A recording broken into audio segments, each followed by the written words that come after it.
à la faculté des sciences agronomiques. Ces jeunes et adolescents sont outillés sur les dispositions du protocole de Maputo qui autorise les avortements sécurisés pour les cas déterminés.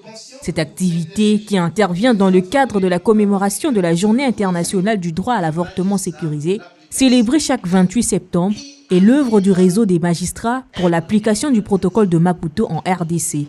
Les avortements clandestins sont à la base de nombreux cas de décès dans le pays, majoritairement chez les jeunes filles, a rappelé la secrétaire générale du réseau. D'où la nécessité de sensibiliser cette catégorie importante de la société sur l'usage des contraceptifs et de surcroît l'autorisation des avortements sécurisés stipulés par le protocole de Maputo pour les grossesses issues des viols notamment. Le thème qui a été retenu, c'est celui du droit de la femme à disposer de son corps. Alors, les gens doivent comprendre que l'avortement est puni par rapport au code pénal. Ça, nous parlons de l'avortement criminel.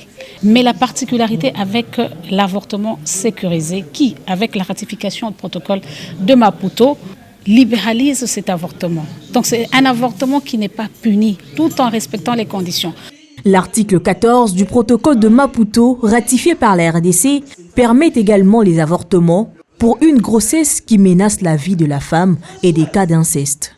Les femmes se meurent par faute soit de l'ignorance, soit d'une législation restrictive, soit à cause de la non-disponibilité des services, ou encore simplement parce que elles ont des interdits ou des barrières qui empêchent la femme ou la jeune fille à accéder à un avortement sécurisé. Ces connaissances salutaires étaient encore méconnues des participants avant ces assises. Cette conférence en fait, nous permet de voir qu'il y a un moyen de pratiquer un avortement sécurisé.